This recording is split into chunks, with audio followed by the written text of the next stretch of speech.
Merhaba arkadaşlar. Bugün saksıya soğan ekeceğim. Elimin altında sürekli böyle yeşillik bulunsun diye bu tür şeyleri severek yapıyorum. Soğan için çok özel bir toprağa ihtiyaç yok. Hazır toprak da olabilir, bahçe toprağı da olabilir. Elinizin altında hangi toprak varsa onu kullanabilirsiniz. Genelde soğan Antalya, Adana gibi sıcak iller, Kars, Erzurum gibi soğuk iller dışında Şubat-Mart ayında ekiliyor. Ekiliyor ki böyle yumruları büyük olsun, yani baş bağlasın. Ama biz yeşillik olsun diye ektiğimiz için yani böyle bir yumru bağlaması, baş bağlaması bizim için çok önemli değil. O yüzden yılın her mevsimi ekebiliriz. Sadece bahçeye ekmek isteyenler, yani kışlık soğan ihtiyacını karşılamak isteyenler Şubat ve Mart aylarında bu işlemi yapabilirler. Ben şimdi 2 paket arpacık soğanı aldım. Bunları saksıma ekmeye çalışacağım. Şu kök kısmını toprağın içine gelecek şekilde sık sık yan yana ekiyorum. Soğanın güneş ihtiyacı da çok fazla yok. Böyle günde mesela benim balkonum kuzeybatı cephesine baktığı için ancak gün batımını görebiliyor saksılarım. Ama bu da soğana, sarımsağa, tür sebzelere rahatlıkla yetiyor. Bunun tek düşmanı aşırı rüzgar. Rüzgar dallarını kırdığı için rüzgar almayan balkonunuzun bir köşesinde rahatlıkla yetiştirebilirsiniz. Şu şekilde çok sık olacak şekilde yan yana diziyorum. Hatta bakın kendi kendine de soğanlar evde bu şekilde filizlenebiliyor. Bu arpacık soğanları da beklemekten hepsi filizlenmiş. Yeter ki toprakla buluşsunlar.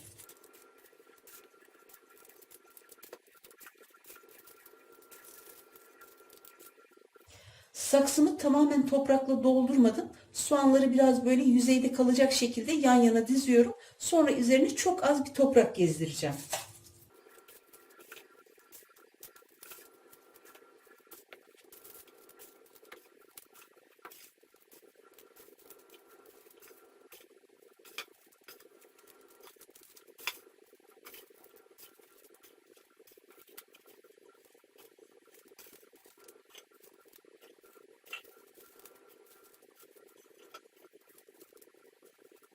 Bütün soğanları saksıma çok sık olacak şekilde yerleştirdim.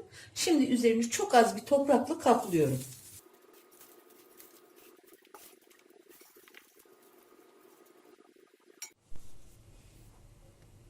Şimdi üzerine çok az bir su döküyorum. Can suyunu da veriyoruz. Çünkü toprak biraz kuruydu.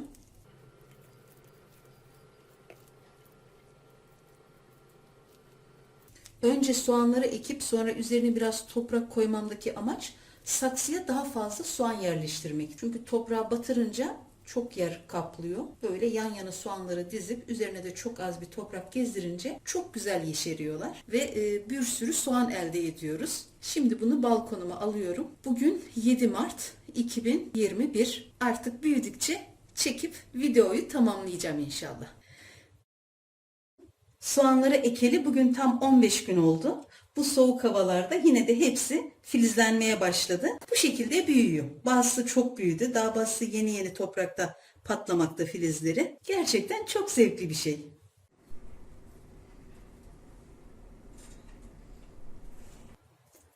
Evet arkadaşlar, bugün 5 Nisan ve soğanlarım bu boya geldi. Tam bugün bir ay oldu.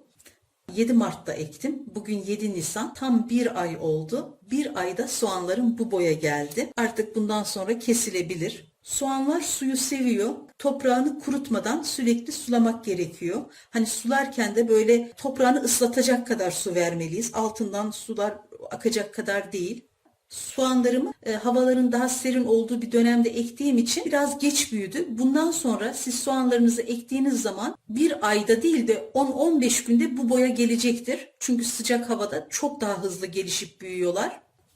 Soğanı ister böyle kökle çekerek tüketebilirsiniz ya da böyle makasla üstten kesip tekrar ikinci bir verim elde edecek şekilde tüketebilirsiniz. Evdeki filizlenmiş soğanlarınızı da boş saksılarınıza ekerek aynı şekilde değerlendirebilirsiniz.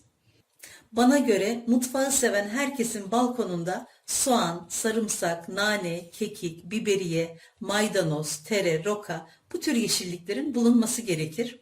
Sizler de yapın, sizler de deneyin isterim. Şimdiden yapmak, denemek isteyen herkese kolay gelsin.